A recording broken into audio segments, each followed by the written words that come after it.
Bonjour à tous, aujourd'hui on se retrouve pour parler d'Open Media Vault. Open Media Vault, la distribution logicielle qui permet de se créer son NAS DIY.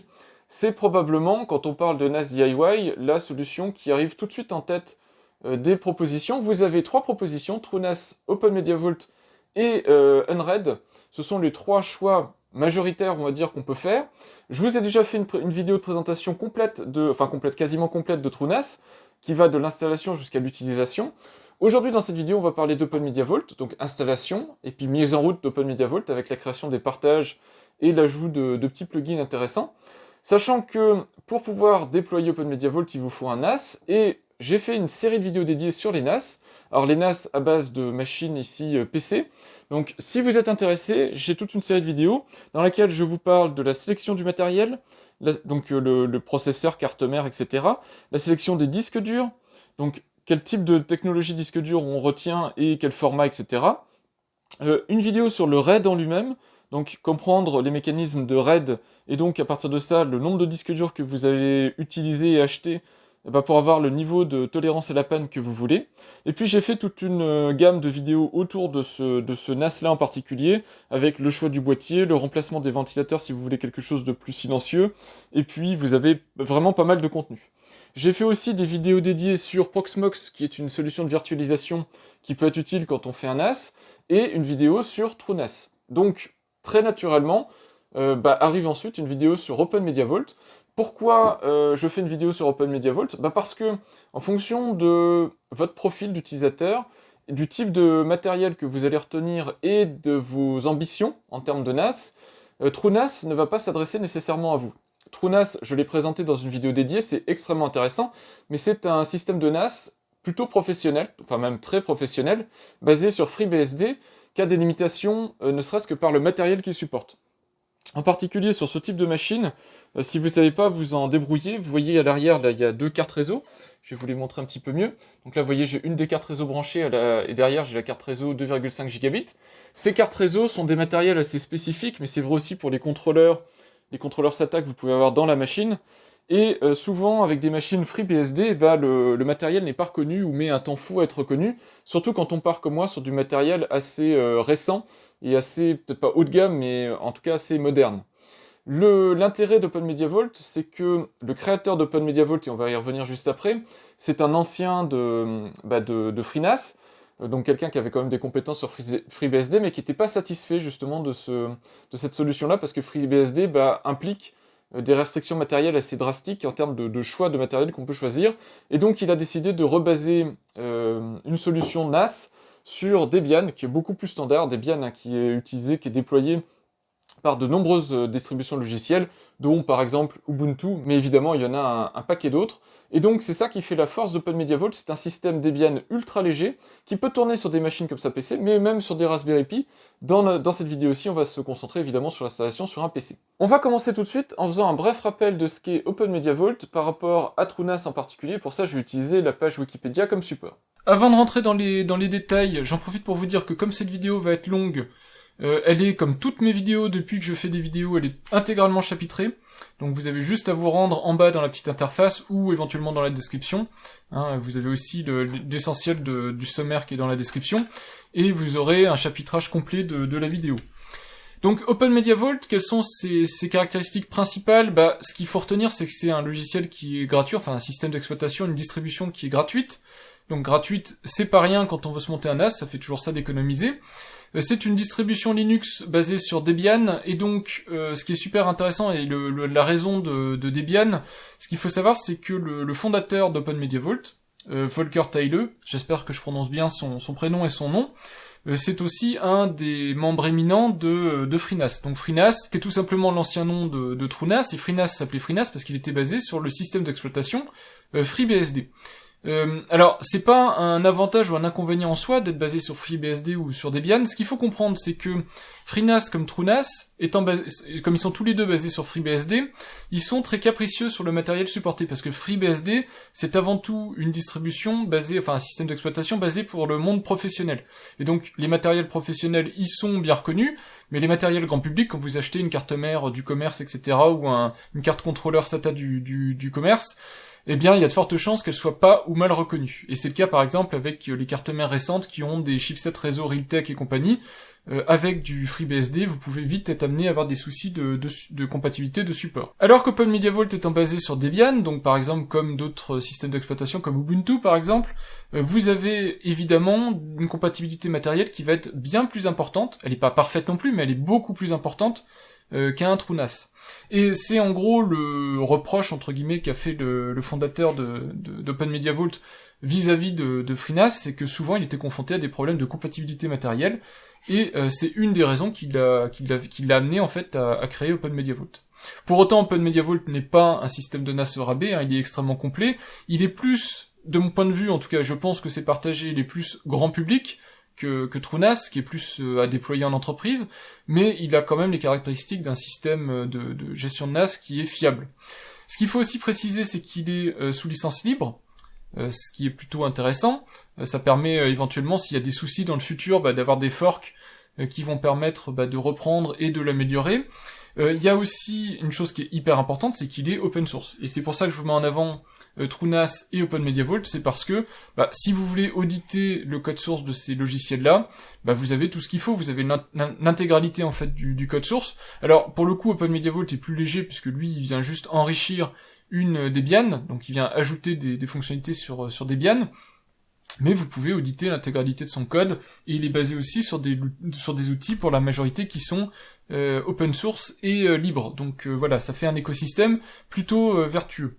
En plus de toutes les fonctionnalités qu'il apporte, et ça on va le voir de toute façon en allant à travers tous les réglages en fait d'OpenMediaVault, donc vous en aurez une bonne partie, on va pas tout voir, mais vous en aurez une bonne partie, on verra pas tout ce qui est antivirus et gestion du genre Nextcloud ou XBMC pour la partie multimédia, parce que sinon la vidéo serait vraiment trop longue.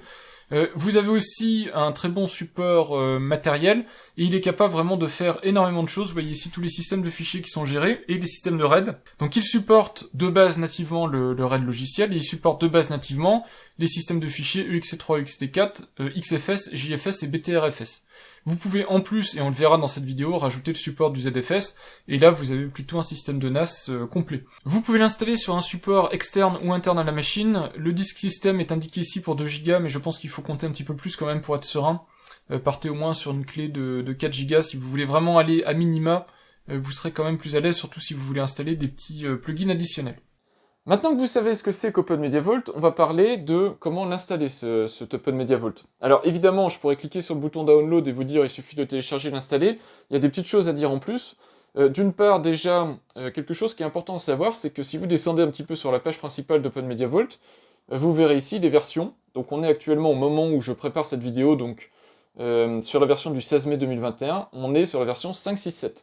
Toutefois, si on va dans la section téléchargement, ici Download, et qu'on clique sur la page de téléchargement d'OpenMediaVault, vous verrez que la version proposée, c'est la 5.5.11, ce qui n'a rien à voir avec une 5.6 et des poussières.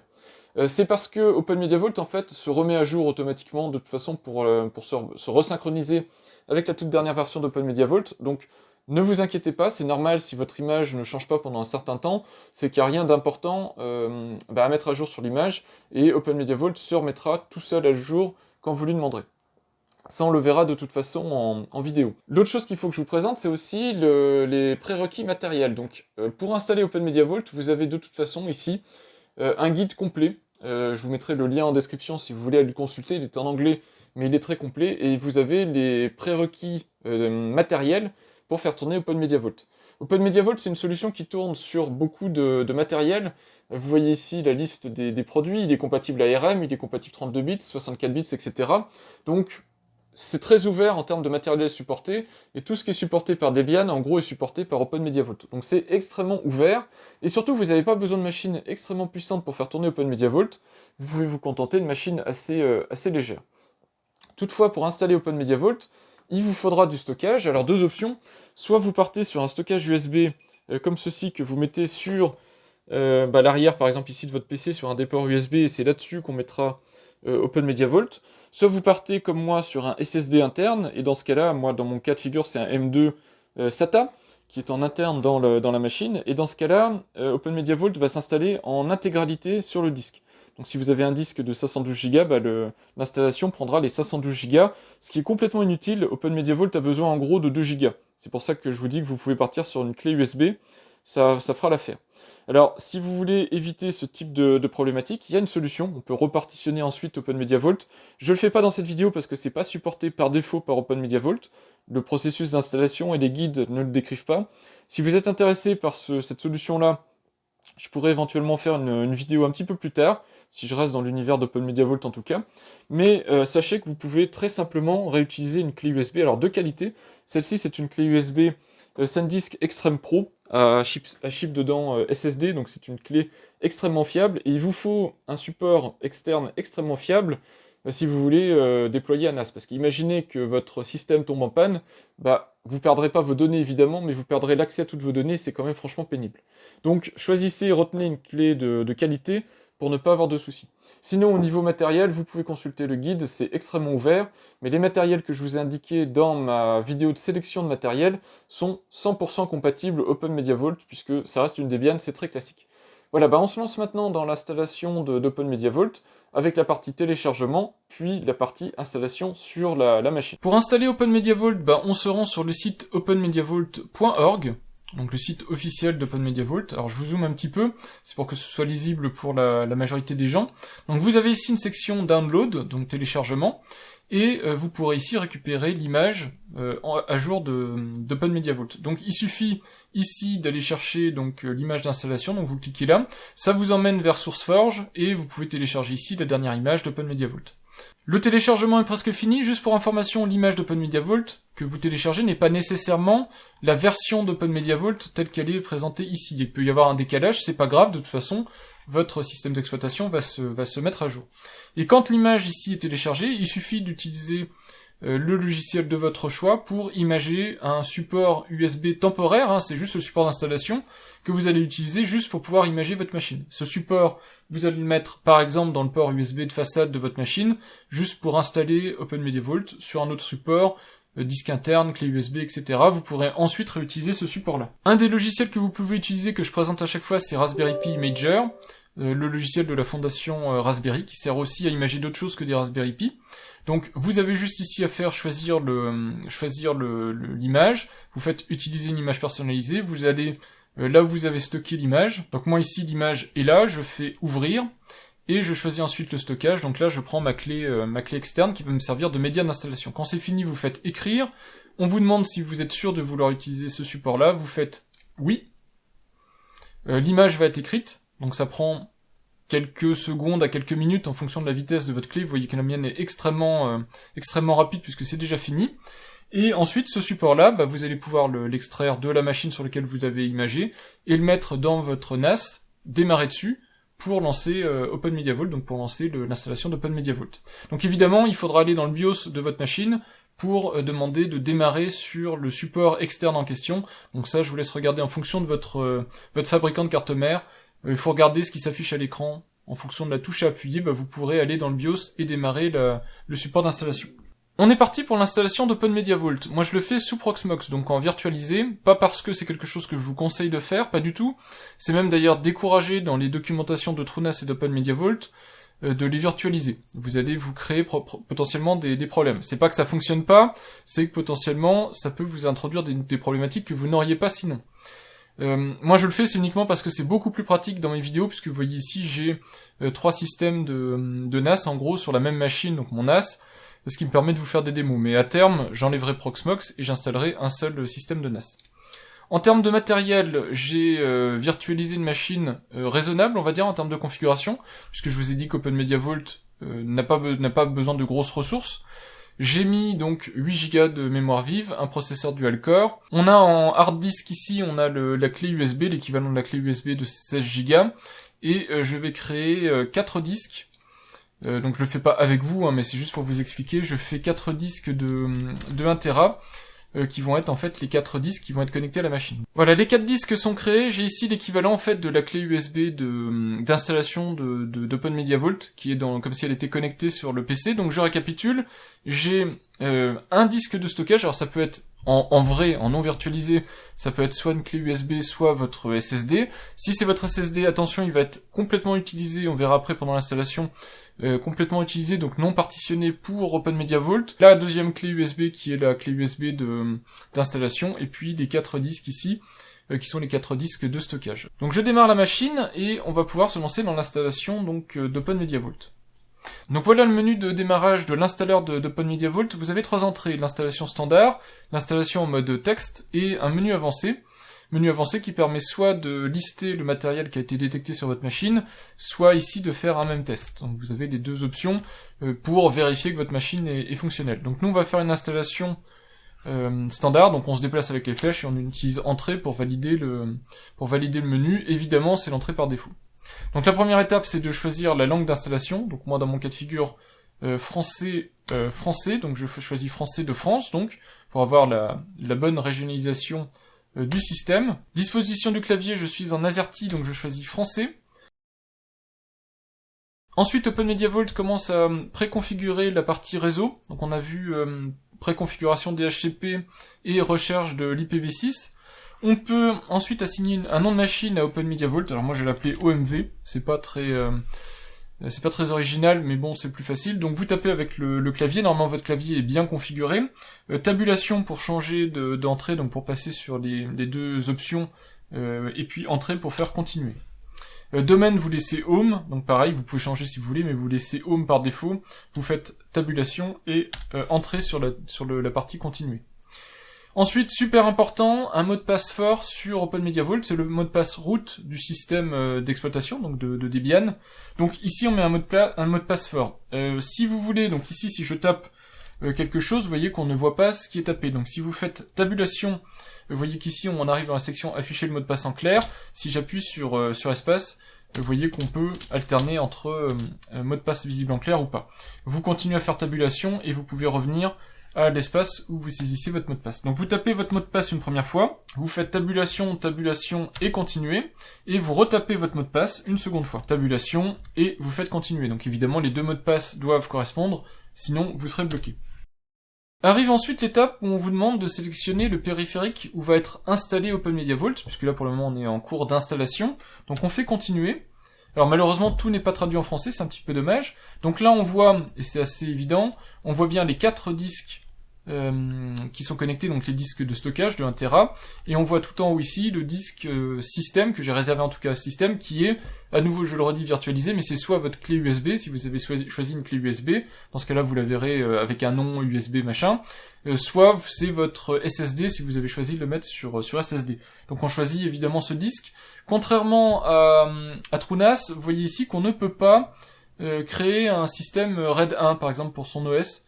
Il n'y a pas l'option. On pourrait le faire si on veut, pareil, c'est pas intégré de base, et pour un utilisateur standard, on va dire, du coup c'est dommage parce que c'est une option qui est assez compliquée à mettre en place et qu'on fournit pas de base à l'installation d'OpenMediaVault. Ça c'est dommage. Ça aurait pu être sympa de faire un RAID 1 de 2 clés USB par exemple pour avoir un truc fiabilisé. Bon, en tout cas, je choisis donc le support où je veux installer OpenMediaVault, je fais entrer. Ensuite, donc c'est l'installation standard. Donc tous les fichiers liés au système sont copiés sur le disque qui lui-même a été partitionné pour accueillir OpenMediaVault. On est sur un système Debian, donc on nous demande maintenant de choisir l'endroit où on se trouve dans le monde pour pouvoir choisir le dépôt Debian le plus proche. Donc on fait France. Ici, vous voyez, vous avez la liste des miroirs français pour Debian. Donc on peut choisir Debian, deb.debian.org. Les paquets ici seront accessibles de manière rapide, mais vous pouvez choisir autre chose. Si vous êtes à proximité d'un autre site ou d'une université, etc., qui pourrait vous permettre de télécharger plus rapidement, choisissez un autre site. Ça c'est pareil, vous pouvez le changer par la suite, donc on va le laisser sur l'entrée par défaut. Si jamais vous avez un proxy, donc mandataire en français, si vous avez un proxy HTTP à renseigner, vous pouvez le renseigner ici. Dans le cas de figure, la plupart des particuliers n'ont pas de proxy pour sortir sur internet, donc moi je renseigne rien, donc tabulation et vous faites continuer. Donc ici, il y a l'équivalent d'un apt-get update qui est fait. Je vous rappelle que la version d'OpenMediaVault qu'on télécharge n'est pas la dernière, puisqu'on télécharge une 5.5 et la version en cours, au moment où je fais la vidéo, c'est une 5.6. Donc forcément, il y a des téléchargements qui ont lieu pour remettre à jour OpenMediaVault sur la version en cours. Maintenant, le système d'amorçage d'OpenMediaVault s'installe, donc ça reste une Debian, donc par défaut c'est Grub. et l'installation va être quasiment terminée ici, la machine va redémarrer. Donc vous pourrez, une fois qu'on aura atteint la dernière étape, enlever le support d'installation de la machine. Voilà, donc là vous avez la confirmation. À partir de ce moment-là, et d'ailleurs c'est bien précisé en français, vous pouvez enlever le support d'installation, donc la clé USB par exemple qui vous a permis d'installer OpenMediaVault. Donc quand c'est fait, vous faites continuer. À partir de ce moment-là, la machine va redémarrer proprement. Donc on va voir ça en direct. Voilà, et là la machine reboot, et vous allez voir qu'on a maintenant, alors je le coupe un instant, normalement donc ça démarre automatiquement sur la première entrée qui est Debian GNU Linux, mais vous pouvez aussi aller directement dans les options avancées, donc ça c'est pour la partie récupération, si jamais un jour vous avez des soucis avec votre installation. Donc je relance en fait le démarrage normal d'OpenMediaVault, et donc là on voit que OpenMediaVault démarre, donc avec démarrage sur le disque dur. Donc ici sur OpenMediaVault, vous voyez que vous avez directement donc la version d'OpenMediaVault, donc on voit que même s'il a ramené les paquets à jour, etc., on est toujours en OpenMediaVault 5.5, donc on n'est pas sur la dernière version, on est bien sur la version image qui a été téléchargée, et on voit ici, et ça c'est important, l'adresse IPv4 de votre installation OpenMediaVault. Donc à partir du moment où vous voyez ça, votre installation OpenMediaVault est fonctionnelle, c'est-à-dire que vous n'avez théoriquement en tout cas plus besoin du clavier, de la souris et de l'écran pour interagir avec OpenMediaVault. Vous pouvez ne conserver que l'alimentation et le câble réseau. Vous avez un NAS, donc une machine qui n'a plus besoin maintenant d'un accès externe pour interagir avec. Donc je vous montre tout de suite comment ça fonctionne. Donc ici j'ai pris mon navigateur internet, j'ai juste à saisir l'adresse IPv4 dans mon cas, vous pouvez utiliser l'IPv6 si vous préférez, mais moi je travaille en IPv4. Donc j'ai tapé l'adresse IPv4 par défaut, juste ça, dans mon navigateur, je fais entrer, et vous voyez qu'on a accès à OpenMediaVault, nom d'utilisateur, mot de passe.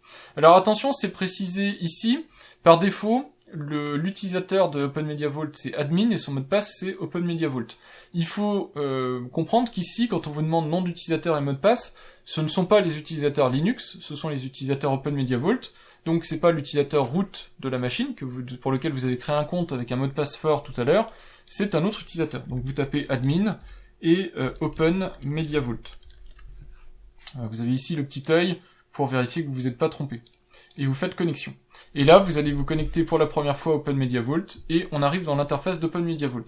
Donc à partir de ce moment-là, je passe en plein écran sur mon navigateur, puisque maintenant on a OpenMediaVault qui est fonctionnel, donc j'ai plus besoin de vous montrer en arrière-plan Proxmox. Je pense que vous avez compris comment ça marche. Alors voilà l'interface graphique d'OpenMediaVault. Vous voyez que si je devais la qualifier, c'est un petit peu pauvre esthétiquement. Il y a une bonne raison à ça, on n'est pas dans le confort, l'ergonomie de TrueNAS. Aussi parce que ce système s'adresse à des matériels qui sont beaucoup plus légers en termes de puissance. Que ce soit un Raspberry Pi ou autre, si vous mettez une interface, un front-end web un peu trop lourd, ça risque de pénaliser la machine. Donc c'est pour ça que ça paraît un petit peu simpliste, mais il y a aussi des raisons à ça. Ce que je regrette, c'est quand même qu'il manque des informations. Par exemple ici, je me suis connecté en administrateur, donc admin. Je n'ai pas l'info. Vous voyez qu'ici, on ne voit pas quel est le nom de l'utilisateur qui est connecté nulle part, et ça c'est un petit peu dommage. Alors je vais essayer de vous expliquer comment fonctionne cette interface graphique. Donc vous avez ici le titre OpenMediaVault qui vous envoie directement vers la page d'OpenMediaVault. Donc si jamais vous cherchez de l'aide, etc., directement c'est le site OpenMediaVault. Donc ne cliquez pas dessus, sinon vous sortez de votre portail NAS, vous allez sur un autre site. Vous avez ici le petit Home qui vous ramène donc à ce menu-là. En fait c'est le menu d'accueil où vous avez tous les réglages d'OpenMediaVault. Sur la gauche ici, vous avez le panneau des menus d'OpenMediaVault que vous pouvez rabattre. Alors quand il est rabattu, malheureusement, il sert pas à grand chose. Vous voyez que vous pouvez leur demander, mais ici, vous voyez alors certes, il occupe pas d'espace, mais du coup, il est un peu trop caché à mon goût. Si nécessaire, vous pouvez aussi le régler en termes d'espace latéral, donc en fonction de la langue, etc., pour bien occuper l'espace. Et il est assez bien fait, il est catégorisé en sections, et de toute façon, je vais aller dans toutes les sections parce qu'il faut que vous compreniez exactement ce qu'on attend. En fait, il n'y a pas vraiment beaucoup de sections qui sont inutiles, même pour une présentation succincte d'OpenMediaVault, vous allez avoir besoin de toutes les sections et de comprendre ce que font toutes les sections.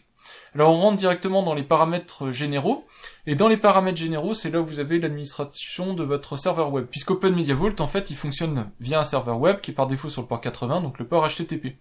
Vous avez des sessions qui durent par défaut 5 minutes, alors vous pouvez augmenter ça. Alors faites attention, ça veut dire qu'ensuite vous n'avez plus de déconnexion automatique, donc vous pouvez les prolonger si vous voulez, mais ne les prolongez pas trop, sinon vous aurez peut-être des problèmes.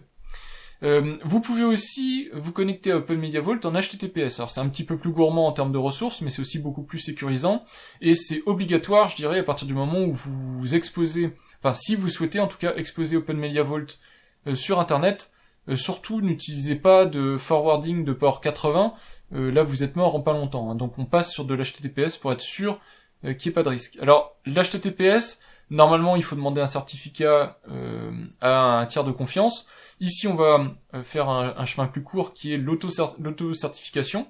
Donc on va dans la section ici système certificat et on va rajouter un certificat SSL. Alors le SSH, on verra après, c'est pour la connexion distante en ligne de commande à OpenMediaVault. Pour SSL, donc vous allez bien ici, c'est pour l'HTTPS. Donc on fait ajouter un certificat, vous pouvez l'importer, donc si vous avez demandé à un tiers de confiance de créer le certificat. Donc on voit que par défaut, vous allez vous auto-certifier pour 1 an sur l'adresse IP qui est là. Alors si vous avez un nom de domaine, etc., il faudra l'ajouter avec des virgules. Vous pouvez évidemment rajouter des informations. Moi je vais juste rajouter le pays, donc je vais mettre France. Et c'est tout, j'ai pas besoin d'un certificat très pointu, je mets le minimum vital et vous voyez ici que j'ai le certificat qui a été créé. Donc on retourne ensuite dans les paramètres généraux, on active SSL, donc l'HTTPS, on sélectionne le certificat, port 443 par défaut, et puis vous pouvez forcer l'utilisation d'HTTPS si vous voulez. Moi je vais pas le laisser, donc je vais pas le forcer, donc je vais autoriser HTTP ou HTTPS. Donc je fais enregistrer et j'applique les changements. Donc les changements vont en fait activer la partie HTTPS du serveur web de OpenMediaVault. Alors du coup, qu'est-ce que ça donne? Tout à l'heure, je vous ai montré, donc on pouvait accéder à OpenMediaVault depuis l'adresse 192.168.1.80. En fait, maintenant, si on rajoute HTTPS devant, donc https:// et je fais entrer, vous voyez qu'il y a quelque chose qui répond. Alors ça me dit attention, il y a un problème de certificat, on le voit ici, erreur de certificat invalide. C'est parce que le certificat qui a été généré est un certificat auto-signé, donc on voit qu'il a une durée de validité d'1 an, etc. Mais c'est un certificat potentiellement un problème. Moi c'est pas grave, je sais que c'est moi qui l'ai créé, mais il faut savoir que quand vous auto-créez comme ça des certificats, il y a des attaques qui sont possibles, puisque vous pouvez pas être sûr qu'il n'y a pas un tiers entre les deux, qui sert donc un man in the middle en fait, donc quelqu'un qui intercepte vos communications. Mais à partir du moment où vous êtes sûr que l'adresse IP à laquelle vous vous connectez est la vôtre, a priori les attaques sont assez quand même peu courantes. Alors, en tout cas, à vous de voir en fonction des sécurités, mais en tout cas, quoi qu'il arrive, il vaut toujours mieux faire de l'HTTPS que faire de l'HTTP. En local, c'est pas trop grave, mais à partir du moment où vous sortez de votre réseau personnel, là, l'HTTPS devient obligatoire, ne serait-ce qu'avec au moins un certificat auto-signé. Donc on va dans les paramètres avancés et on dit continuer vers le site, puisque je sais que ce site est un site de confiance, et vous voyez qu'on est connecté à OpenMediaVault. Mais ce coup-ci, si je clique ici, on voit qu'on est connecté en HTTPS, là ici, HTTPS, alors que tout à l'heure, là, on voit qu'on est connecté ici en non sécurisé, donc pas HTTPS, donc en HTTP. Voilà, donc au moins vous voyez comment très facilement sécuriser votre serveur web, et ça prend vraiment quelques clics, donc c'est très facile à faire. Sécurité administrateur, c'est pour changer le mot de passe d'OpenMediaVault, donc le mot de passe qui est par défaut OpenMediaVault, le mot de passe du user, de l'utilisateur admin. Vous pouvez utiliser Chrome, il va vous générer automatiquement un mot de passe fort. À vous de voir, c'est un mot de passe dont vous devez vous rappeler, mais qui doit être suffisamment fort pour pas poser de problème. Moi je le laisse par défaut, c'est pas quelque chose à faire, c'est juste parce que là c'est une démo, donc j'ai pas besoin de sécuriser cette machine. On va ensuite dans la deuxième section, qui a configuré elle aussi, c'est la configuration de la date et de l'heure. Alors par défaut, normalement, date et heure doivent être à peu près correctes, puisque ça utilise la date et l'heure de votre machine, mais si c'est la première fois que vous démarrez la machine, que vous n'avez pas réglé dans le BIOS tout ça, c'est possible que ce soit mal réglé. Il faudra régler le fuseau horaire, donc le fuseau horaire, on va choisir Europe-Paris dans mon cas, vous choisissez ce qui va bien en fonction de la zone géographique dans laquelle vous vous trouvez, donc Europe-Paris. Serveur NTP, on peut l'activer, donc c'est Network Time Protocol, donc c'est un serveur externe à votre réseau, hein, mais ici qui va permettre de vous donner l'heure qu'il est, et donc de resynchroniser facilement l'heure en fonction de l'endroit où vous vous trouvez. Donc là, de la même manière, on fait enregistrer. Dès qu'on modifie de la configuration, en haut ici, on voit qu'il faut appliquer les changements. Il suffit d'aller cliquer sur appliquer pour appliquer ces changements-là. Et par contre, du coup, faites-le de temps en temps, il n'y a pas besoin de le faire tout le temps, à chaque changement qu'on fait, hein, sinon ça prend un temps fou. Troisième réglage important, c'est le réseau. En fait, c'est simple, hein, dans Système, pour le moment, les 3 premières sections dans lesquelles on va, dès la première installation d'OpenMediaVault, moi je vous conseille d'aller dedans. Donc la section réseau, c'est celle qui vous permet de respécifier nom d'hôte et nom de domaine. Ça, on va pas les changer, on part du principe qu'on les a bien configurés au départ. Par contre, dans la section interface ici, on va aller faire des modifications. En tout cas, moi, je vous conseille très fortement de faire des modifications.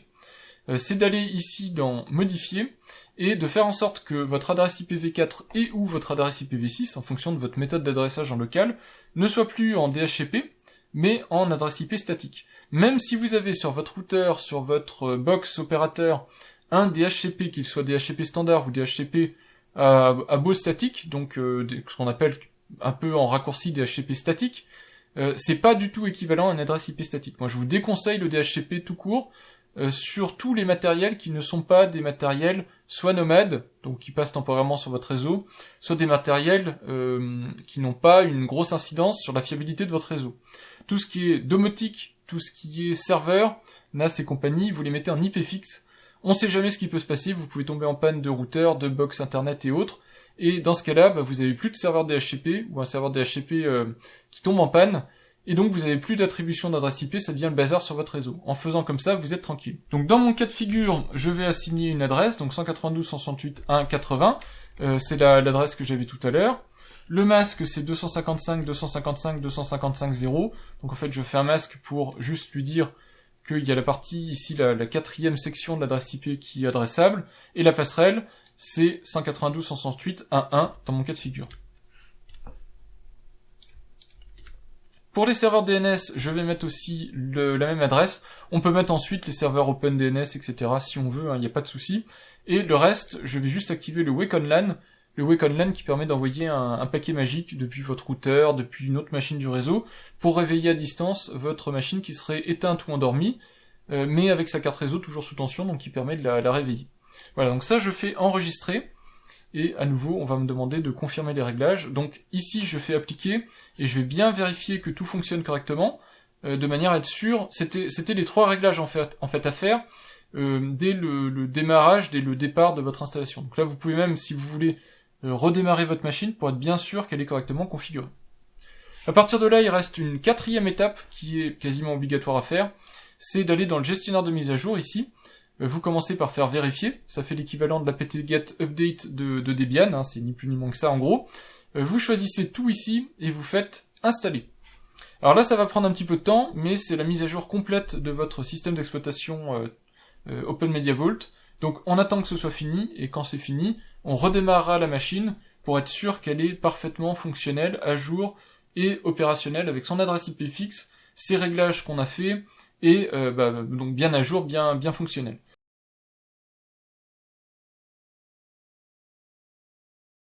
La mise à jour est terminée, on voit qu'on est passé en OpenMediaVault 5.6, et puis il y a eu des mises à jour de noyaux, etc. Donc moi ce que je vous conseille, en plus de recharger la page OpenMediaVault, c'est de faire un redémarrage. Donc dans le menu, ici, enfin dans l'interface OpenMediaVault, vous allez à droite ici, vous voyez qu'en plus de pouvoir changer la langue de l'interface graphique, vous pouvez vous déconnecter, redémarrer la machine, la mettre en veille et l'arrêter. Donc nous on va faire redémarrer, parce qu'il y a quand même des changements importants qui ont eu lieu depuis le départ, hein, je vous l'ai dit, la partie réseau, les paramètres, et aussi une grosse mise à jour un peu importante. Donc on va redémarrer juste pour vérifier qu'on n'a rien cassé, que tout est fonctionnel. Ça va nous éviter de perdre du temps au prochain démarrage si jamais il y avait un truc qui allait pas. D'ailleurs là vous voyez, j'ai une erreur qui est survenue, je ne sais pas pourquoi.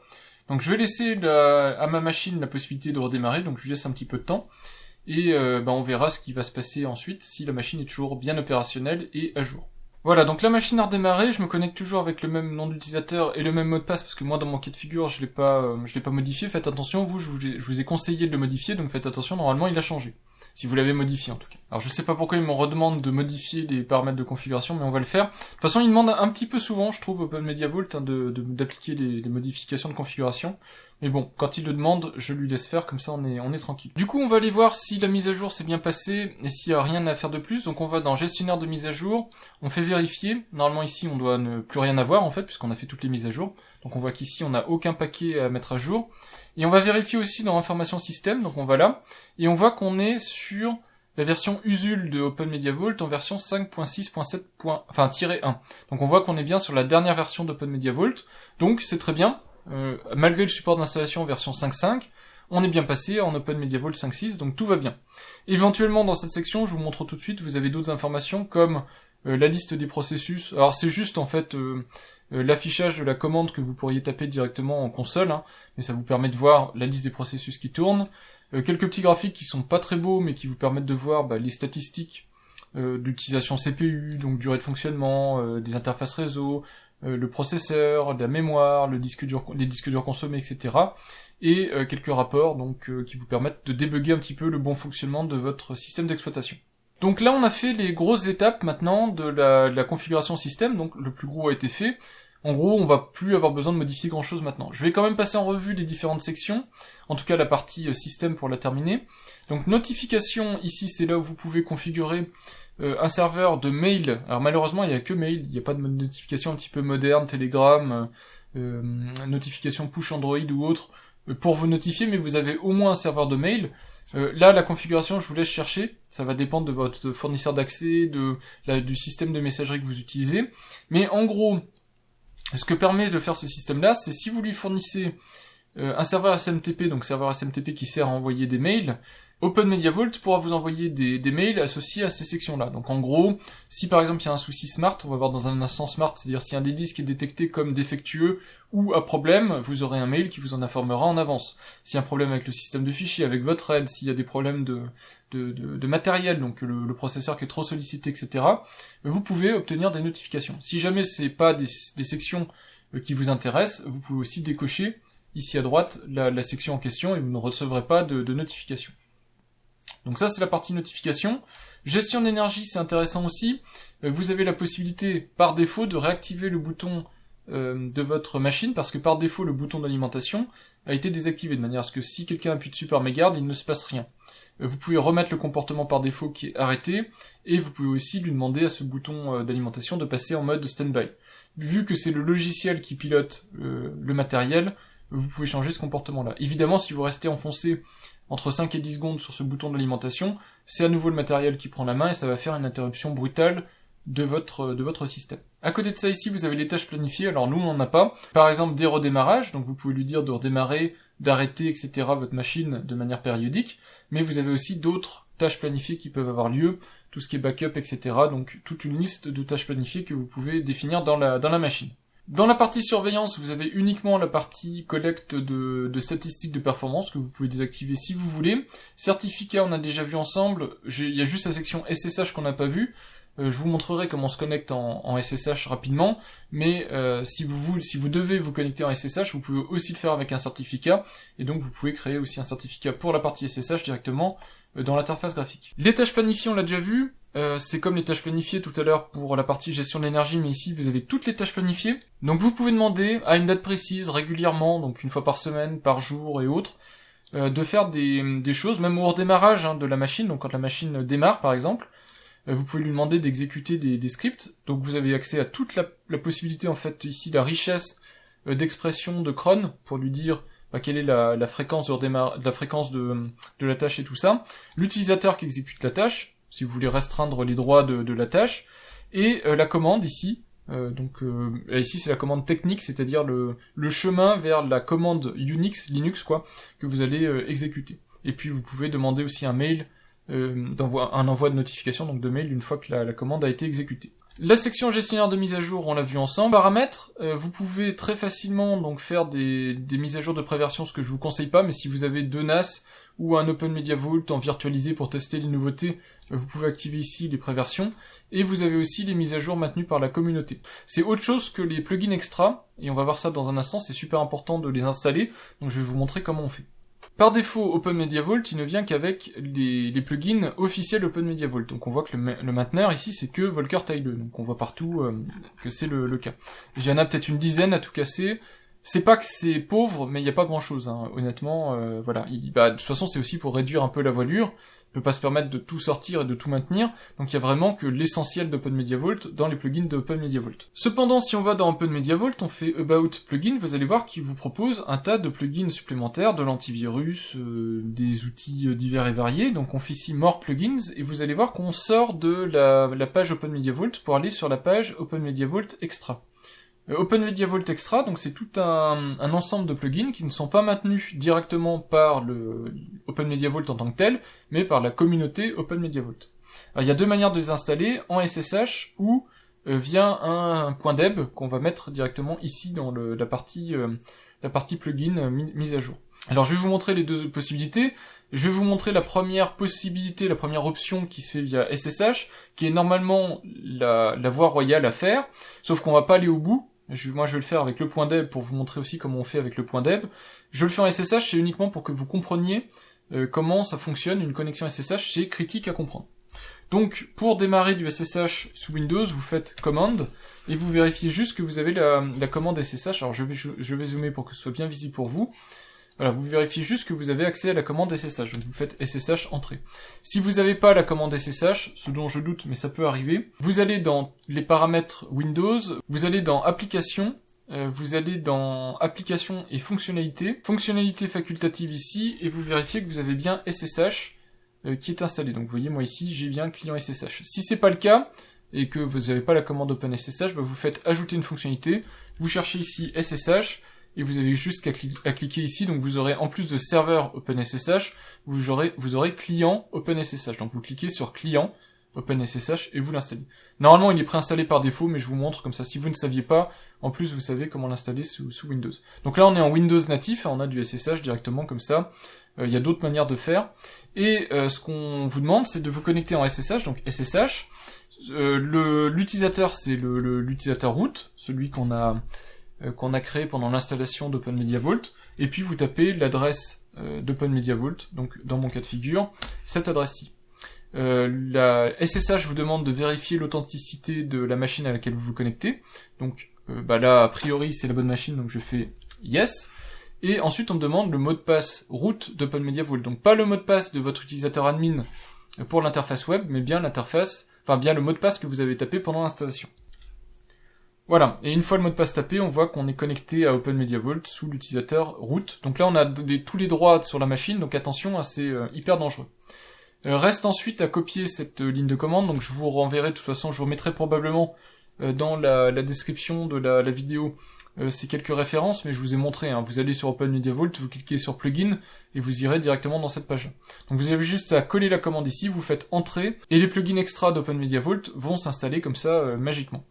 Moi, je vous montre plutôt la deuxième possibilité, c'est d'installer les plugins extra avec un .deb, donc directement en interface graphique. Donc vous voyez ici qu'on a installation des plugins extra, donc on a à nouveau la ligne de commande qui est donnée, et ici on a la possibilité de télécharger le .deb, donc ici on va télécharger la version pour Usul, qui est la version 5.0 d'OpenMediaVault, celle qu'on utilise actuellement. Donc on télécharge ce fichier, on le met où on veut, par exemple sur le bureau. Et ensuite on va installer ce .deb dans OpenMediaVault, donc on va dans Système, Gestionnaire de mise à jour, on fait télécharger, on va choisir le fichier donc qui se trouve ici sur le bureau, donc il est là, je fais Ouvrir, je fais OK. Le fichier est envoyé sur OpenMediaVault. Je fais vérifier dans la section plugin. Alors je pense que j'aurais pu faire aussi télécharger dans la section plugin. Et normalement, alors d'ailleurs on a un champ de recherche donc je vais l'exploiter. Ici vous voyez je peux taper extra en entier. Vous verrez qu'on a la repository extra qui est là. Je clique ici, je fais installer, je fais oui. Et on laisse faire, et ça va installer automatiquement la section plugin extra dans OpenMediaVault. Et on va avoir accès à un tas de choses supplémentaires. Voilà, le dépôt extra est installé, donc on peut maintenant faire fermer, rechargement toujours de la page OpenMediaVault, et vous voyez ici qu'on a accès à la nouvelle section OpenMediaVault Extra, avec la petite prise ici. Dans cette section-là, évidemment, tout de suite, la première chose qu'on va faire, c'est activer, en plus des backports qui sont activés par défaut, donc les backports, c'est si jamais vous êtes un peu en retard sur les versions d'OpenMediaVault, vous avez accès aux backports, côté Debian, et puis côté certains plugins éventuellement. On va installer Extra Repo aussi, qui va permettre d'avoir tous les plugins en fait qu'on voudrait avoir. Donc on active bien ça. On n'active pas Testing Repo parce que Testing Repo c'est quand même de l'expérimental. Si vous êtes sur une machine de test, c'est pas forcément gênant, mais si c'est sur votre NAS, n'activez surtout pas Testing Repo. Ce sont des choses qui peuvent être hautement instables et qui peuvent poser des problèmes sur votre machine. Donc comme on est sur un NAS, on est sur une machine quand même dont l'objectif est de sécuriser vos données personnelles. On s'amuse pas à expérimenter des choses sur ce type de machine-là. On le fait sur une machine de test justement, soit une machine virtuelle, soit une machine qui ne contient pas de données critiques. Donc on enregistre Extra Repo quand même pour activer ça. On voit au passage, alors je vais aller dans les sections vite fait, mais on voit au passage que OMV Extra a ajouté le support, enfin la partie front-end, en tout cas le support de Docker et Portainer dans Open Media Vault. Concernant la section Docker, vous l'avez ici, donc c'est le front-end en fait Docker. Vous pouvez installer des images Docker, vous avez accès à Portainer aussi si vous voulez. Vous avez donc ici la liste de tous vos noyaux qui sont disponibles. Voilà, donc vous avez vraiment des choses qui sont assez intéressantes en termes de fonctionnalités. Vous avez du Clonezilla si vous voulez, du Gparted si vous avez besoin de Gparted dans toute l'utilisation que vous avez d'Open Media Vault. Donc des sections qui sont quand même réservées pour des utilisateurs avancés d'Open Media Vault. On n'en a pas besoin tous les jours, mais ça peut être intéressant d'avoir ça sous le coude quand on en a besoin. En termes de plugins, maintenant, vous allez voir qu'ici, on a plein de plugins qui sont apparus. Donc, vous voyez que, par exemple, ici, on a Open Media Vault Backup. Le mainteneur n'est plus Volker Taille. Vous voyez que c'est Open Media Vault Plugin Developer. Donc, on a bien accès à tout un tas de plugins supplémentaires. Alors, si on regarde, un des plugins que je vais installer qui est super intéressant, c'est par exemple le support du ZFS. Donc, moi, je vais faire installer. Je vais le mettre tout de suite, comme ça vous verrez la section ZFS qui va apparaître, pour vous montrer un exemple de choses qui sont hyper intéressantes à avoir sur un NAS, mais qui ne sont pas par défaut dans Open Media Vault, donc que vous devez rajouter en plus. Alors attention quand même, même si ZFS, enfin le plugin ZFS, et ZFS, le système de fichiers ZFS, est supporté officiellement par Linux, le plugin en lui-même n'est pas un plugin, on va peut-être pas officiel, je sais pas comment le dire, mais c'est pas un plugin standard d'Open Media Vault, hein, je le redis, c'est un plugin de OMV Extra. Donc, il faut toujours prendre ça avec précaution. Les gens qui maintiennent ces plugins-là peuvent, pour une raison quelconque, ne pas avoir le temps de le maintenir. Il peut y avoir, je ne sais pas moi, des problématiques personnelles qui font que les quelques personnes qui maintiennent le plugin n'ont pas le temps à un moment donné de le maintenir. Donc voilà, c'est pour ça qu'il faut prendre ça avec des pincettes. En général, ça se passe toujours très bien, surtout quand on reste sur les plugins Open Media Vault Extra. Mais bon, il faut toujours garder à l'esprit qu'il peut y avoir des moments où éventuellement il y a des petits soucis, la personne n'a pas fait les bonnes relectures nécessaires avant de pousser les modifications, ou les tests n'ont pas été faits de manière suffisamment poussée. Déjà qu'on n'est pas à l'abri forcément avec Open Media Vault en tant que tel, malgré les précautions qui sont prises, avec la partie Open Media Vault Extra, ça peut arriver aussi. Mais bon, je pense que c'est pas quelque chose dont il faut avoir peur, il faut juste en être conscient que voilà, ça peut arriver que y ait des petits soucis, donc on fait ça avec précaution, et on installe que les plugins dont on a vraiment besoin, et si possible on s'enseigne avant, pour vérifier qu'ils sont correctement maintenus, et qu'il y a une communauté assez large sur ces plugins-là. Voilà, ZFS est installé. Une des choses par exemple à savoir quand on installe ZFS, c'est que nécessairement ZFS c'est un système de fichiers qui va occuper beaucoup de mémoire vive, donc on doit partir en général vers un NAS qui a facilement 8, 16, 32 Go de RAM, c'est même pas du luxe. Voilà, ça c'est des choses à savoir. ZFS, on va voir dans un instant l'entrée ZFS qui apparaît, mais ça nécessite en amont de s'être renseigné sur certaines choses, parce qu'évidemment sinon vous allez avoir des soucis. Donc du coup ZFS est installé, on le voit ici, et on va pouvoir attaquer la section stockage, puisque là maintenant j'ai un NAS qui est assez complet en termes de fonctionnalités, et donc on va pouvoir voir tout ce qu'il propose, que ce soit en standard, mais aussi avec la partie extra, qui me permet de rajouter quelques petites fonctionnalités sympathiques. Donc la première section dans stockage, c'est la gestion des disques. Donc dans les disques, vous allez voir qu'on voit le disque de 16 Go qui est le disque du système en fait d'Open Media Vault, et vous avez ici les 4 disques de 1 Tera, qui sont les disques que j'ai créés pour du stockage, donc les disques qui me permettront de vous montrer comment on utilise Open Media Vault pour faire un stockage, partage de fichiers ou autre. Évidemment, pour chaque disque, vous avez la possibilité de voir le modèle du disque, donc là comme je suis en virtualisé, on va pas avoir grand chose, mais vous avez normalement le fabricant du disque, le modèle du disque et le numéro de série du disque, ce qui vous permet, si jamais vous avez un souci, d'avoir des informations techniques du disque. La deuxième section de stockage, c'est la gestion smart. Donc le smart, c'est l'outillage qui permet de savoir quel est le niveau de qualité du disque, donc en gros, qui mesure, par exemple, les erreurs de lecture, les erreurs d'écriture, les déconnexions intempestives, des choses comme ça, pour savoir si le disque est en bonne santé ou pas.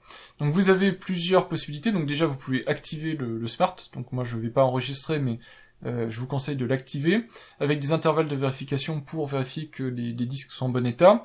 Vous pouvez vérifier aussi des écarts de température, donc c'est super important si vous avez des remontées de température de vos disques, de vérifier qu'ils ne surchauffent pas. Un disque qui chauffe, c'est en général très mauvais signe.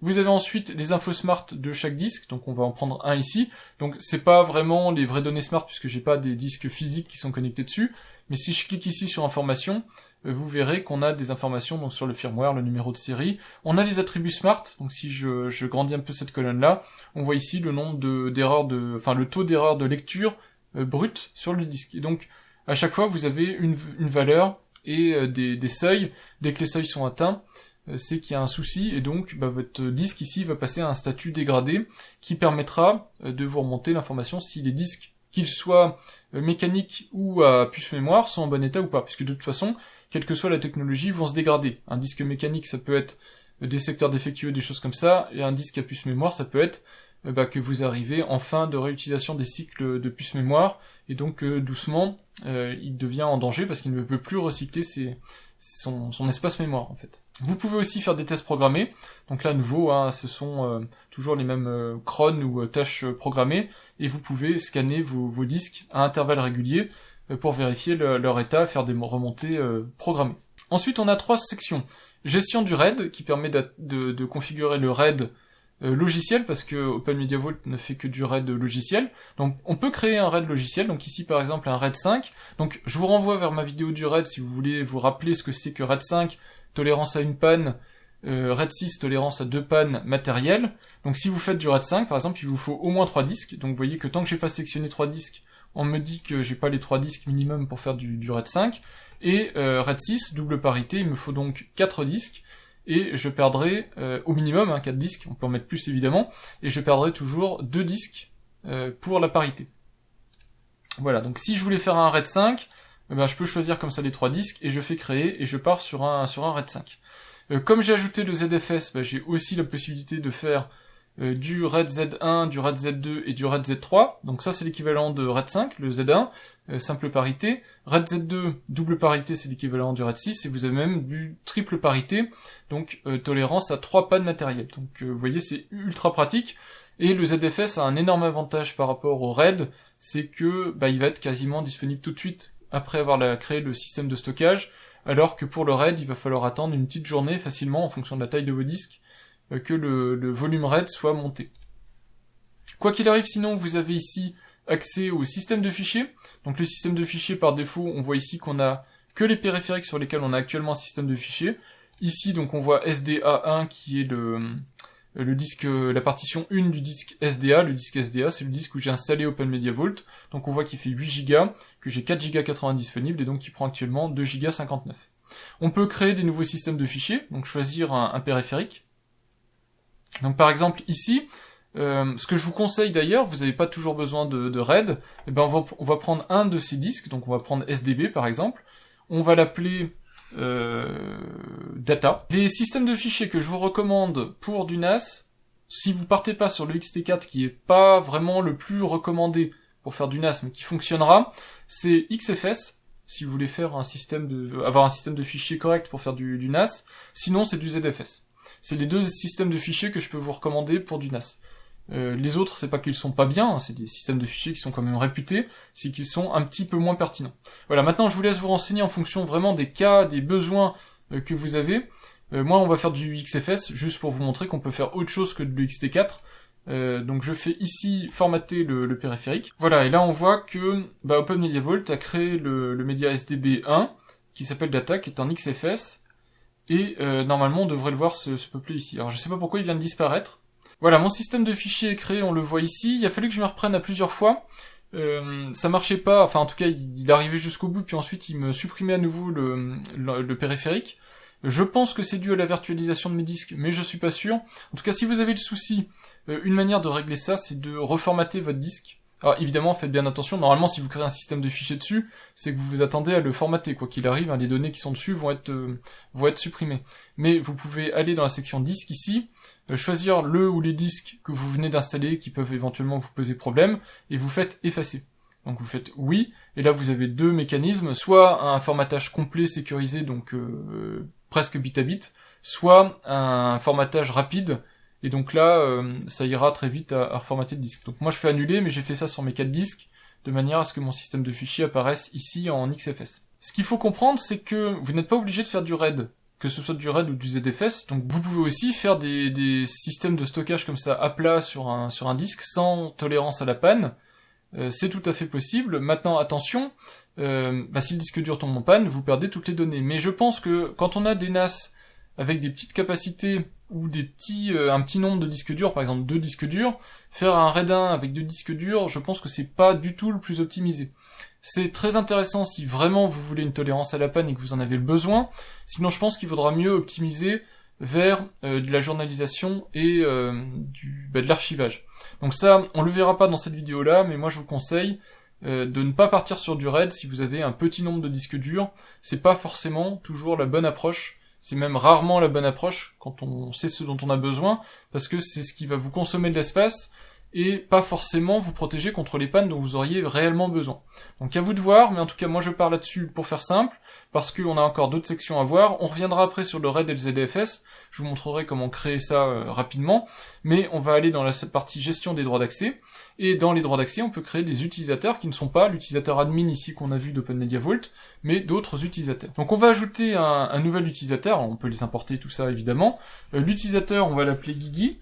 Mot de passe, évidemment, normalement on est censé mettre un mot de passe fort, mais moi je vais juste mettre Guigui en mot de passe, confirmer Guigui, et on peut aussi interdire à cet utilisateur-là de modifier son propre compte, pour vérifier, pour être sûr que cet utilisateur reste avec les droits qu'on a donnés. Cet utilisateur peut faire partie de groupes, en particulier par exemple, on peut le mettre dans le groupe Samba Share pour lui donner la possibilité d'avoir accès à Samba et tout ça. On peut aussi le mettre dans le groupe sudo si on fait du SSH et qu'on veut lui donner des pseudo-droits d'administrateur. Donc à vous de voir en fonction de ce dont vous avez besoin. Par défaut, je crois qu'il n'a que le groupe users. Donc on fait enregistrer.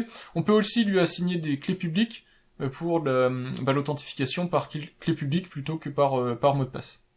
Évidemment, on peut aussi créer des groupes d'utilisateurs, donc ici on peut faire ajouter.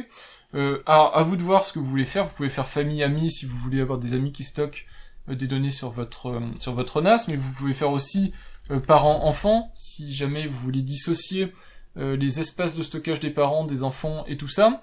Et évidemment, vous pouvez assigner des utilisateurs à des groupes. Et donc, ce qui est super intéressant, c'est quand vous avez des groupes, vous assignez des droits, non plus aux utilisateurs simplement, mais aux groupes, ce qui permet d'aller un peu plus vite quand on veut attribuer des droits. La dernière étape, c'est de la création du dossier partagé, qu'on peut faire ici directement dans Ajouter, et puis choisir le chemin d'accès, les permissions, etc., et le nom du dossier partagé. On va le faire directement nous depuis Samba, ça fait gagner un petit peu de temps, et donc on va aller voir la section services. Donc dans les services, vous avez tous les services de partage de fichiers. Donc déjà, ce qui n'est pas du partage de fichiers, c'est la connexion SSH, ce qu'on a vu tout à l'heure. Donc ce service-là, il est par défaut activé, vous pouvez vous connecter. C'est très pratique d'avoir SSH d'activé, ne serait-ce que pour dépanner votre système. Comme ça, vous pouvez vous y connecter en console et avoir accès depuis, par exemple, l'utilisateur administrateur, enfin root, avoir accès à votre système et éventuellement le dépanner à distance avec des commandes ou des scripts. Vous avez le FTP, qui vous permet, en local, c'est assez peu utilisé, mais peut-être sur Internet, si vous avez besoin d'uploader ou de télécharger des fichiers, ça peut être assez utile. Et enfin, vous avez NFS pour toutes les machines Unix, Linux en particulier, AirSync, et puis Samba Cifs, qui est aussi pour l'environnement Windows ou Mac. Donc nous, on va activer Samba, donc on va activer ici le service Samba. Workgroup, par défaut, c'est le groupe de travail Windows, donc ça c'est très bien. On peut activer les répertoires personnels des utilisateurs si on veut, et puis activer d'autres services associés à Samba. Là, moi, je vais pas le faire, je vais juste activer donc juste Samba. Une fois qu'on a activé Samba, on a accès directement ici à la section partage, et là, on peut créer des partages. Donc, dans les partages, on peut soit utiliser un partage déjà existant qui a été fait dans dossier partagé, soit en créer un nouveau. Et puis là, à nouveau, on retombe dans la section ici périphérique, sur lequel on peut directement partager des fichiers. Donc, pour pouvoir voir son périphérique, il faut monter son système de fichiers. Donc, par défaut ici, vous voyez que le SDB1 n'était pas monté. Donc, j'ai cliqué sur monter, la petite icône qui est là. Et du coup, maintenant, vous voyez qu'on a un total de 1 Tera ici qui est disponible, qui est en ligne, et qui est potentiellement accessible pour derrière pouvoir faire un partage de fichiers. Donc, si je vais dans Samba et que je fais partage ici, je fais ajouter un partage. Donc, je clique sur le petit plus. Et ici, vous voyez que j'ai bien accès à data, qui fait 1 Tera. Et donc, dessus, je vais pouvoir y créer des données. Alors, on va faire 2 cas de figure, un dossier public et puis un dossier privé, juste pour faire la différence entre les deux. Donc, on va commencer par public. Donc, en nom, j'ai mis public. Chemin d'accès, je vais mettre public parce que je veux que sous data, le dossier partagé public soit dans le répertoire qui s'appelle public. Et en termes de droit d'accès, on va voir après la complexité des droits d'accès, mais moi je vais directement à tous, lecture-écriture. Donc là, ça veut dire que tout le monde peut faire de la lecture et de l'écriture sur le dossier public, donc le dossier n'est pas protégé. Je fais enregistrer.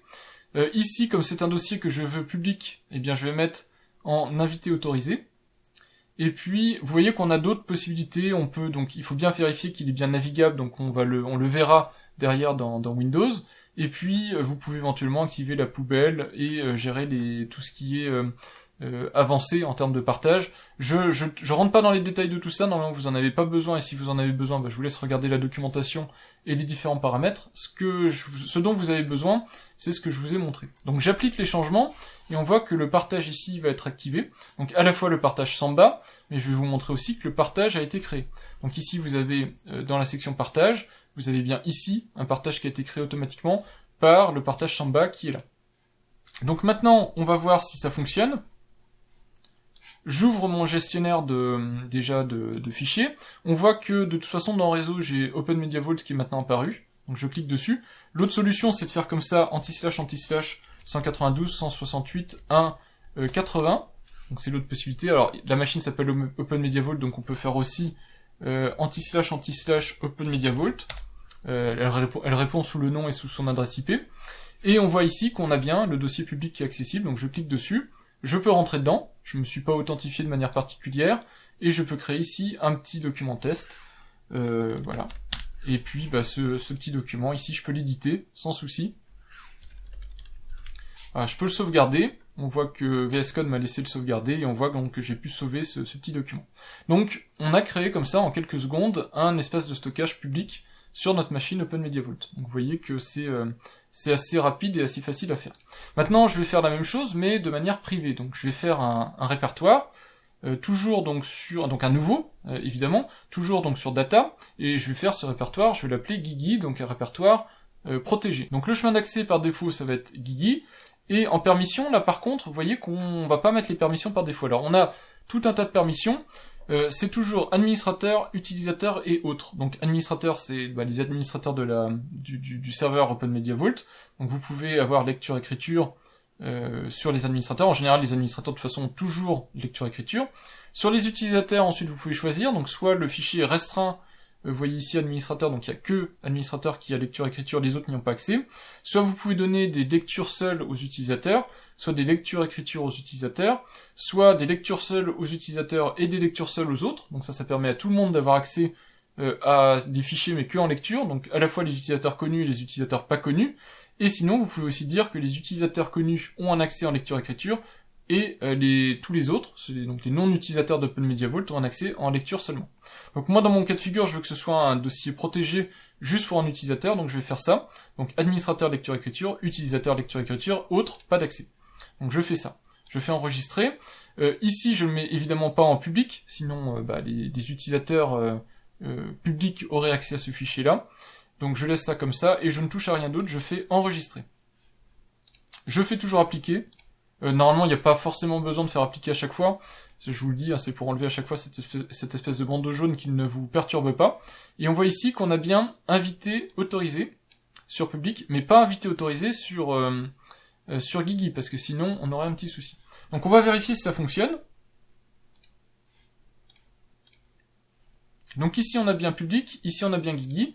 Je clique là, et on me demande bien des informations d'authentification. Alors moi, je vais connecter avec Guigui, et je fais OK. Et là, on voit que j'ai bien accès au répertoire Guigui, donc le répertoire protégé. Et donc ici, je vais pouvoir faire un petit fichier texte, donc autre fichier. Alors, vous voyez que je peux créer un fichier. Hop, je peux mettre du texte dedans, je peux le sauvegarder, et on voit que la sauvegarde fonctionne. Donc j'ai la possibilité de venir sauvegarder, comme ça, un fichier, même dans un répertoire qui est protégé. Et donc si un autre utilisateur essaye d'avoir accès à ce répertoire-là, il ne pourra pas, à partir du moment où il ne connaît pas les identifications d'accès pour ce répertoire-là par rapport aux utilisateurs OpenMediaVault. Donc en gros, ici, public non authentifié, ici, un utilisateur de la machine. Alors on peut aller évidemment encore plus loin avec les droits d'accès. Donc ici, vous allez dans les dossiers partagés sur Guigui, et on peut, avec les ACL, donc les droits d'accès avancés, on peut très bien restreindre l'accès aux ressources de ce répertoire-là à des utilisateurs ou des groupes d'utilisateurs seulement. Donc vous voyez ici, vous avez les comptes, ici c'est groupe, ici c'est utilisateur, donc un petit bonhomme tout seul, utilisateur, deux petits bonhommes, c'est un groupe. Vous voyez qu'on peut restreindre, donc on peut cocher et décocher les droits d'accès en fonction des utilisateurs. Donc si on veut, on peut permettre aussi sur certains répertoires d'avoir que quelques utilisateurs qui peuvent s'y connecter et avoir les informations qui se trouvent dans le répertoire en question. Voilà, donc tout ça, c'est des options qui sont plus avancées encore. Je vous montre juste que vous pouvez le faire très facilement ici, et vous avez aussi ici des privilèges, donc vous pouvez restreindre les privilèges ici, enfin vous pouvez définir des privilèges sur ces fichiers-là que pour certains comptes du dossier partagé. Vous avez tout ça dans la documentation d'Open Media Vault. Si vous voulez dans le détail aller régler finement les ACL ou les privilèges, je vous conseille de lire à tête reposée la documentation pour faire les choses bien, pour être sûr que vous vous trompez pas et que vous attribuez les bons droits d'accès aux bons utilisateurs. En gros là, on a fini notre périple. Vous voyez qu'on a quasiment vu toutes les sections d'Open Media Vault. Le reste, ça je vous l'ai déjà montré aussi avec les services et tout ça. Reste à voir la partie RAID et ZFS, donc je vous le montre tout de suite. Donc c'est exactement pareil pour le reste que la partie ici gestion des systèmes de fichiers. Donc le but d'un système RAID ou d'un ZFS, c'est de créer un système de fichiers sur plusieurs disques et de devenir tolérant à la panne d'un des disques, quelque part en répartissant le risque de panne sur les autres disques. Donc au final, la partie partage de fichiers, c'est strictement la même chose. Vous aurez un système de fichiers à partager, à créer donc un dossier partagé, à mettre en Samba et compagnie. La seule différence, c'est que pour atteindre ce système de fichiers, vous allez passer par un RAID. Donc ici, si je fais un RAID 5, je vais appeler ça RAID 5, eh bien je sélectionne ici mes 3 disques, je fais créer un système RAID 5, je fais OK, et là vous allez voir que le système de RAID 5 va être créé ici. Alors un RAID 5 c'est hyper long à obtenir, donc ici il va falloir attendre plusieurs heures avant que le système de RAID 5 soit opérationnel. Pourquoi ? Parce qu'un système de RAID 5, et ça j'ai essayé de vous l'expliquer dans ma vidéo dédiée sur les systèmes RAID et compagnie, il va aller synchroniser tous les clusters des disques pour créer ces parités, et ça prend énormément de temps. Ici j'ai pourtant que 3 disques de 1 Tera, il me reste 2 Tera de capacité, donc j'ai 1 Tera de capacité qui est utilisé pour la parité, et ça va quand même me prendre plusieurs heures, facilement plusieurs heures. Donc c'est un inconvénient du RAID. Bon, c'est aussi l'avantage, c'est qu'il devient tolérant à la panne, mais ça prend. Enfin, moi j'aime pas trop les RAID classiques par rapport à du ZFS par exemple, parce que ça prend vraiment énormément de temps à créer. Et faut avoir que ça à faire, quoi, laisser son NAS tourner toute la nuit avant de commencer à utiliser son système RAID. Si vous voulez utiliser votre système RAID, il suffira d'aller dans système de fichiers, vous faites créer, vous sélectionnez ici votre entrée RAID, vous choisissez à nouveau alors ce que vous voulez, XFS et compagnie, vous lui donnez un nom, je vais l'appeler data2, vous faites OK, et ensuite vous laissez faire, et puis vous allez avoir un système de fichiers sur votre disque RAID.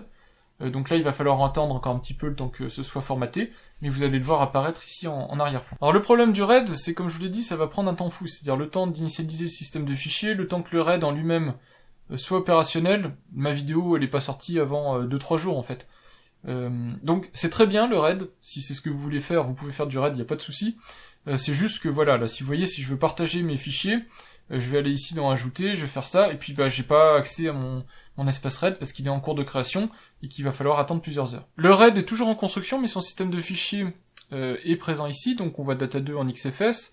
Donc je vous montre pour le RAID, on en est à peu près à un tiers, on en est même pile à un tiers. Il reste environ 2 heures, donc ça fait déjà 1 heure à peu près qui tourne, donc il faut compter 3 heures. Donc vous voyez que c'est très long, la partie synchronisation RAID. Et encore là, on est sur des petites tailles de disques, même si c'est un disque virtuel, on est sur des petites tailles de disques, donc ça va relativement vite. Je vais vous montrer dans un instant avec le ZFS, mais c'est pas l'objet de la vidéo de comparer tout ça. Donc je vous montre donc data2 qui vient le système XFS sur le RAID.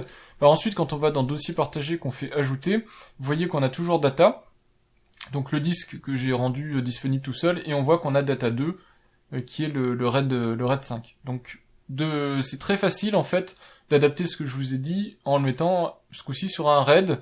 C'est exactement le même principe, vous voyez que c'est le système de créer un RAID et lui assigner son système de fichiers. C'est juste qu'il y a cet intermédiaire de RAID logiciel entre les deux. Alors on va maintenant enlever ce que j'ai fait aussi au niveau du RAID. Donc on voit ici qu'il est en cours de création sur MD0, donc on va attendre que le système de fichiers MD0 soit démonté. Donc ici on va faire supprimer, hop. Voilà, je me suis trompé. Hop, oui. Voilà, MD0 est supprimé, donc normalement on devrait maintenant pouvoir supprimer le RAID. Donc même s'il n'a pas fini sa phase de resynchronisation, moi je l'arrête ici. Vous avez vu que techniquement ça fonctionne, on peut créer un RAID logiciel. On va faire la même chose maintenant en ZFS. Donc on va créer un pool. Le pool, on va choisir donc les trois disques. On fait un RAID, RAID Z1. Normalement, alors, donc sur les 3 disques, c'est exactement comme un RAID 5, on va perdre la capacité d'un disque pour les données de parité. Donc sur les 3 Tera, il nous en restera 2 efficaces, la parité est répartie sur les 3 disques. En général, moi je fais force creation, même si c'est déconseillé. Dans les machines virtuelles, souvent j'ai des petits soucis. Je vais essayer sans, on va bien voir si ça passe sans. Donc je fais oui. Vous voyez ici, j'ai un petit souci. Alors, RAID Z1, name is reserved de... Bon, bah je ne sais pas. Je sais pas si c'est le nom qui a posé problème ici, je vais essayer en changeant le nom. Donc vous voyez, ça passe pas, donc je vais faire force creation. En général, moi j'ai toujours le problème, hein, dans les machines virtuelles, voilà. Bon là, c'est passé. En forçant, si je ne force pas dans les machines virtuelles, j'ai toujours des soucis, alors que hors machine virtuelle, en tout cas avec OpenMediaVault, hors machine virtuelle, ça se passe bien. Donc une fois qu'on a créé un pool, on peut ajouter un objet, et un objet c'est par exemple le file system. Donc on va ajouter un file system, on va lui donner un nom, et on va l'appeler data. Alors data 2 je l'ai supprimé, mais je vais l'appeler data 3 juste pour être sûr qu'on ne se trompe pas en termes de nommage. Vous voyez que le pool est déjà opérationnel, donc là c'est bon, hein, mon ZFS est prêt. Toutes données que je vais mettre dessus, là maintenant tout de suite, elles sont tout de suite protégées contre une défaillance matérielle. Une seule, mais une défaillance matérielle, puisque je suis en RAID Z1. Mais vous voyez que ça a été instantanément disponible. Donc dans les systèmes de fichiers ici, normalement on devrait voir data 3, voilà il apparaît ici, vous voyez qu'il est monté. Il n'y a pas d'espace utilisé, mais il est disponible, hein, il est référencé, il est utilisable, il est monté, tout est prêt. Et donc si on va maintenant dans dossier partagé, que je fais ajouter, vous voyez que je peux tout de suite commencer à utiliser mon système de fichiers data 3, qui est sur mon RAID. Il est là, je peux mettre un nom de partage, etc. Et ça marche tout de suite en ZFS, il n'y a absolument aucun souci, et là aussi je suis protégé contre la panne. Donc vous avez vu, système de fichiers simple, RAID logiciel ou ZFS, ça fonctionne très bien, quel que soit le mode que vous choisissez. À un moment donné, vous avez un système de fichiers qui est créé. Ce système de fichiers va être attribué à un dossier partagé. Donc ici, on a vu des cas différents, public et privé. Et ensuite, ce dossier partagé, vous le partagez avec un des services de partage de fichiers. Moi, je vous ai montré du Samba. Et avec le Samba, vous pouvez à nouveau, au niveau partage Windows, recatégoriser le partage pour qu'il soit public ou non, en fonction de ce que vous voulez faire. Et à la fin, vous avez un répertoire partagé sur vos machines Windows, accessible et facilement utilisable. Voilà, donc j'espère que ça vous aura convaincu et que vous aurez vu tout ce qu'il fallait voir pour déployer vite fait OpenMediaVault et surtout partager des fichiers. Et voilà, ça conclut la vidéo sur OpenMediaVault. Vous voyez que c'est pas si compliqué que ça. En un temps relativement restreint, on peut quand même faire un tas de choses pour mettre en place OpenMediaVault. On a vu entre autres l'installation du dépôt extra, qui est extrêmement important à mettre en place si vous voulez plus de plugins, le déploiement du ZFS, et puis évidemment la création de partage. Partage via Samba, mais vous pourrez généraliser si vous êtes utilisateur plutôt Linux ou plutôt macOS. En tout cas, vous voyez que c'est une solution qui est certes un peu, on va dire, austère au niveau de l'interface graphique, en tout cas simpliste, parce que elle doit être compatible avec des matériels qui sont assez peu puissants. Donc du coup, je la trouve un peu moins élégante qu'un TrueNAS, évidemment, quand on regarde la page, comme ça, la page d'accueil, mais elle est aussi extrêmement pointue en termes d'utilisation. C'est pas un système, on va dire, à déployer en entreprise, par exemple, c'est pas du niveau de TrueNAS, mais ça reste quand même quelque chose de sérieux, et pour un particulier qui se fait son propre NAS comme ça, honnêtement, je peux pas vous décourager d'installer OpenMediaVault, c'est une très bonne solution de NAS, c'est même celle que je vous recommanderais sans souci, si jamais vous êtes plutôt débutant et que vous n'avez pas des gros besoins en termes de NAS, parce que c'est une solution qui va être très fiable, assez peu coûteuse finalement à faire tourner, et puis très pratique à utiliser avec une bonne communauté, peut-être un peu moins fournie ou pointue que la communauté TrueNAS, qui est vraiment très très pointue en termes de technique sur la partie NAS, mais ça reste quand même une communauté qui fournit beaucoup de plugins bien fichus, et puis surtout beaucoup de fonctionnalités très intéressantes pour du grand public. Voilà, j'espère en tout cas que ma vidéo sur OpenMediaVault vous aura convaincu, soit à vous construire votre NAS DIY, parce que c'est vraiment pas compliqué, soit à installer OpenMediaVault sur votre NAS. Donc on a vu TrueNAS, on a vu OpenMediaVault, on ne verra pas Unraid, c'est quasiment sûr et certain. J'ai pas envie d'investir du temps sur Unraid, sachant que c'est une solution qui est très intéressante mais payante et à source fermée. Donc c'est pas du tout ce que j'ai envie de mettre en avant sur ma chaîne. Donc même si c'est un très bon OS, on ne verra pas, je pense, Unraid. On se contentera de TrueNAS et OpenMediaVault qui sont déjà de très bonnes alternatives pour faire du RAID sur un NAS DIY. Et à partir de là, si vous avez compris de toute façon comment marche TrueNAS et OpenMediaVault, vous pourrez sans problème vous lancer sur Unraid. C'est vraiment pas plus compliqué que se créer une petite clé USB, donc vous devriez pouvoir vous en sortir là aussi. En tout cas, merci d'avoir suivi cette série de vidéos. N'hésitez pas à me dire si vous voulez en voir plus sur l'univers du NAS. Moi, je pense que maintenant, je vais me lancer sur la création de mon NAS, et j'ai toujours pas choisi TrueNAS en version Scale ou OpenMediaVault. Je me pose toujours la question, vous voyez, ça fait déjà 6 mois que j'ai cette machine, et à vous faire des vidéos, du coup, j'ai retardé le choix du système d'exploitation, et je réfléchis à passer sur OpenMediaVault, parce que malheureusement, TrueNAS Scale met un temps fou à sortir, et que je voudrais vraiment un NAS basé sur un système Debian, et pas sur un système FreeBSD. Donc on verra ce qui va se passer. De toute façon, vous verrez sur ma chaîne au fur et à mesure, hein, quand je vous ferai des vidéos, vous saurez ce que j'ai sélectionné. Voilà, j'espère que cette vidéo vous aura été utile, j'espère que vous vous lancerez dans l'univers d'OpenMediaVault, ou en tout cas que vous vous renseignerez si c'est quelque chose qui vous intéresse, et puis je vous dis à bientôt pour de prochaines vidéos. Au revoir!